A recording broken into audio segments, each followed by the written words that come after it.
Have you noticed that the more you heal, the harder certain relationships become? Yeah, it's not because the other person got worse, it's because you've changed. You've upgraded your self model.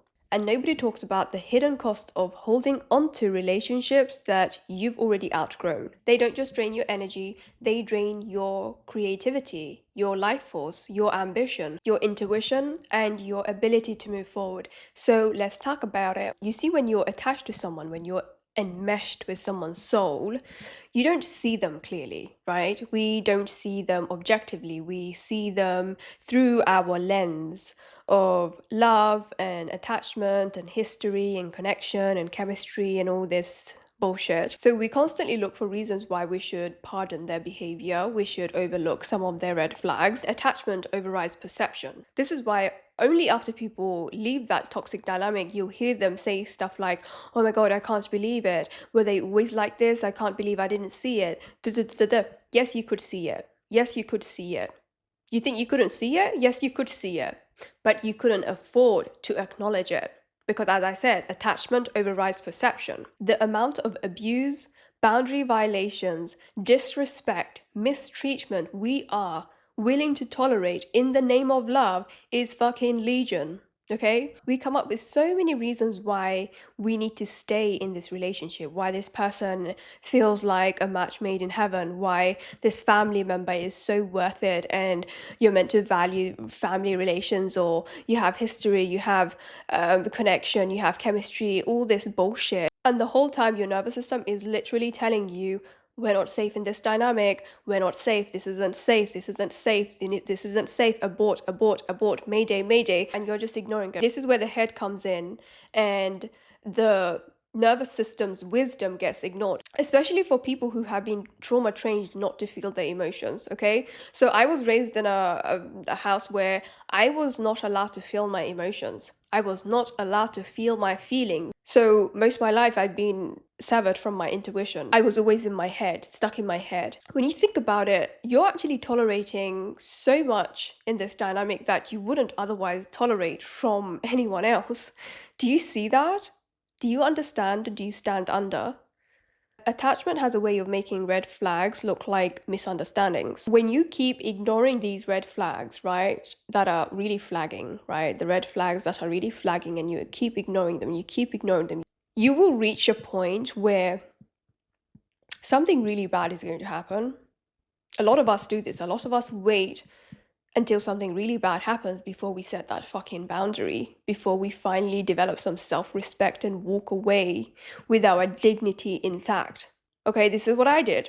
I did that, so you don't have to, okay? This is why I'm making this video. When you're constantly in these dynamics that are no longer serving you, you will notice that you can't hear yourself anymore, because the amount of mental real estate these dynamics take up, you're actually undermining that. You're probably walking on eggshells to kind of maintain that equanimity, the peace, making sure they're not triggered, they're not hurt. You're predicting reactions, you're rehearsing conversations, you're constantly monitoring their emotional state. Do not undermine how much of your energy is actually going into this. Your attention becomes so externally focused. You're not going inwards, you're not really connecting with yourself. All of this energy is focused on this thing, this relationship, this person. There is no room for what do I want?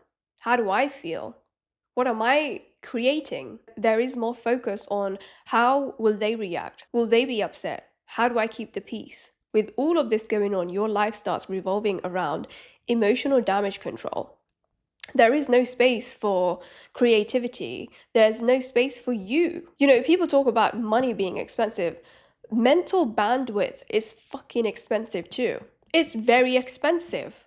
With all this distraction and chaos and emotional terrorism, you're constantly ruminating. You're thinking about arguments, replaying arguments, thinking about how you're going to turn up next time in an argument, thinking about future conflicts, thinking about how you're going to put them in their place the next time you argue, thinking about making that point and bringing that up and bringing this up and bringing up that thing that they said 10 years ago. Your brain has limited processing power. If 40 to 50 and 60% of your energy is occupied by relationship stress, that's energy unavailable for creativity, business, learning, healing, opportunity. Every second, every minute spent mentally wrestling with emotional chaos is a minute not spent creating, building your future. It's very hard, near impossible to hear your own voice when someone else's voice is constantly in your head. Creativity requires space. Intuition requires space. Inspiration requires space. When you're constantly emotionally activated, you're not dreaming, you're not creating, you're not imagining, you're just surviving. Also, when you're on a healing path, when you're trying to evolve as a human being, growth becomes impossible when you're trying to fucking stabilize chaos. That's what you're doing. You're trying to stabilize chaos. Do you think you can build a new life while spending all your energy managing an old problem? Are the cycles repeating? Yeah. Yeah, they are, right? Same arguments, same conversations, same fucking boundaries being violated. Yep, that's the mess I was in.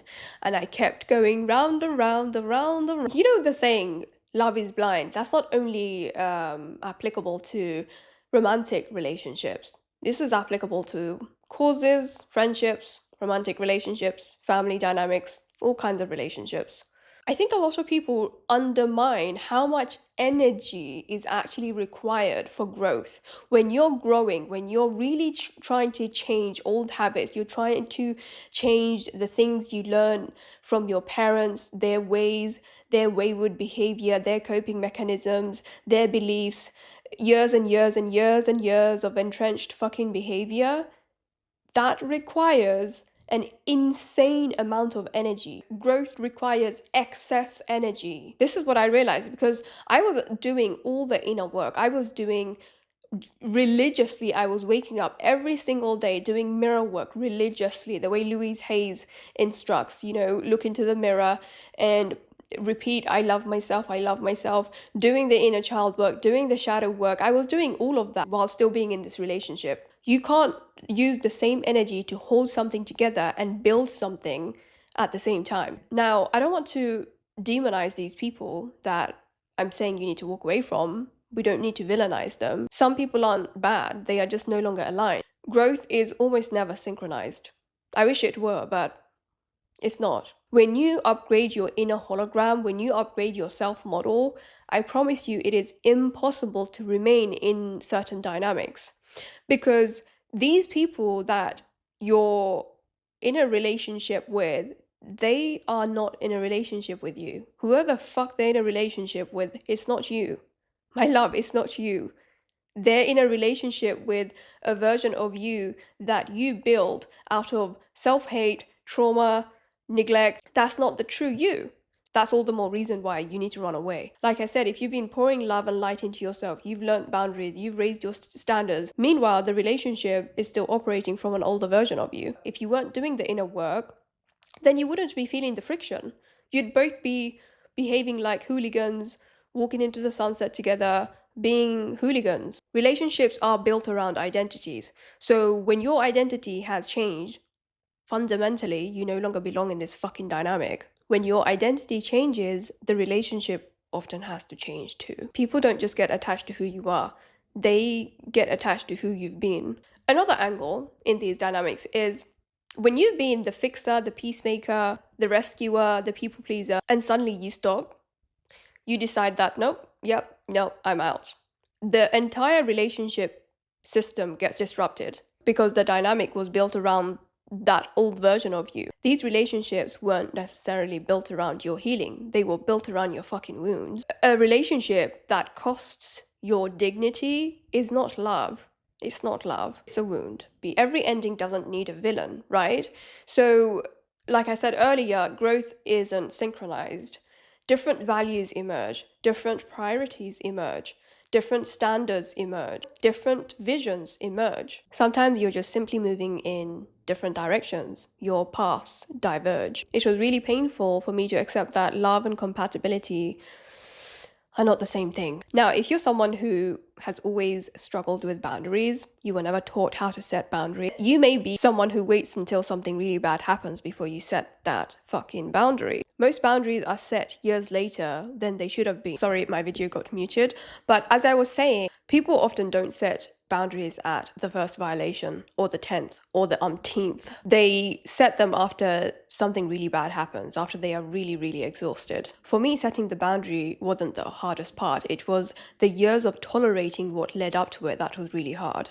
And not to mention, sometimes setting a boundary isn't enough. Sometimes the boundary has to be you walking away, you ending the relationship. I think one of the reasons why letting go and walking away cleanly feels so painful because attachment convinces us that we're losing something so valuable. But sometimes what we're really losing is just distraction, emotional exhaustion, and chaos. And what we gain is space to hear ourselves, trust ourselves, and create the life that's been waiting underneath all of that noise. For me personally, the biggest shift wasn't peace, it was access to myself again, my own thoughts, my own desires, my own vision. When the noise disappeared, I could finally hear myself think. Sometimes you're not actually losing them, you're not losing someone, you're being brought back to yourself. So let them go, and when you let them go with love. Sending them love doesn't mean what they did was okay. When you can genuinely wish someone well and continue walking your path, you teach your nervous system something very powerful. Your nervous system learns that this person no longer controls your emotional state. It learns that your peace isn't dependent on their apology or closure or them becoming someone different. It also feels lighter, like you're not carrying this relationship in your body. And that's all I want to say on this topic for now. I know this is extremely painful if you are in this sort of sticky situation. I'm really sorry, but I hope this video helps. And if you have any questions, leave them in the comments or you can email me. Thank you so much for watching, sending you so much love, and I will see you in a jiffy.